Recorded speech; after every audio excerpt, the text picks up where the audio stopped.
నీ వాళ్ళని చూసి నీ కళని ఎప్పుడైనా వదిలేయాలనిపించిన రోజు ఉందా? నువ్వు రాంగ్ కాదని నీకు తెలుసు, నీ దారి కరెక్ట్ అని తెలుసు, కానీ వాళ్ళు బాధపడతారనిపించి నువ్వే వెనక్కి తగ్గావా?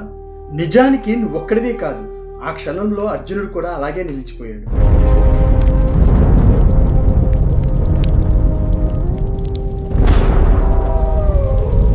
ఒక్కసారి ఊహించు, యుద్ధభూమి, రెండు వైపులా సైన్యాలు ఎదురెదురుగా నిలబడ్డాయి, శంఖాలు మోగుతున్నాయి.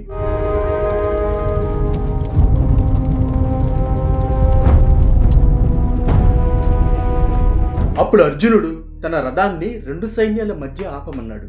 అతను చూసింది ఏమిటో తెలుసా? శత్రువులను కాదు, తన సొంత వాళ్ళని. తన తాత భీష్ముడు, తన గురువు ద్రోణాచార్యుడు, తన సహోదరులు, తన బంధుమిత్రువులు అందరూ ఉన్నారు. అది చూసి అర్జునుడి చేతులు వణికాయి, ధనస్సు చేజారిపోయింది. దుఃఖంతో ఇలా అన్నాడు, ఇలాంటి వాళ్ళని చంపే గెలుపు నాకు వద్దు. ఇది భయం కాదు, మనసు ముక్కలైన స్థితి.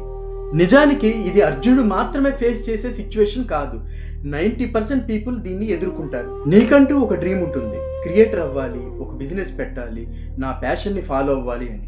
కానీ నీ వాళ్ళు రిస్క్ వద్దు, సేఫ్ పాత్ చూసుకో, సాఫ్ట్వేర్ ఇంజనీర్ అవ్వు, ఫోటోగ్రఫీ చేసి ఏం సాధిస్తావు, వదిలే అని అంటారు. అలా అని వాళ్ళు తప్పు కాదు, నువ్వు బాగుండాలి, నువ్వెక్కడ దారి తప్పుతావు అని వాళ్ళ భయం. అప్పుడు నువ్వు మధ్యలో చిక్కుకుపోతావు. ఒకవైపు నీ వాళ్ళు, మరోవైపు నీ కళ. ఎవరిని వదులుకోవాలి?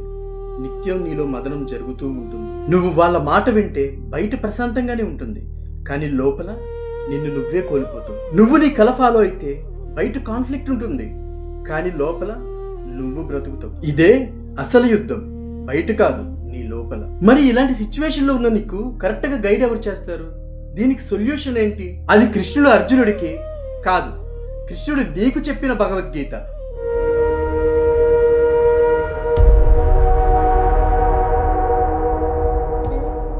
నీ స్వధర్మమేదో తెలుసుకో, అంటే నీకు సరైన దారేదో అదే నువ్వు ఫాలో అవ్వు. ఫలితం గురించి భయపడకు, ఇతరుల మాటలతో నీ జీవితాన్ని నడపకు.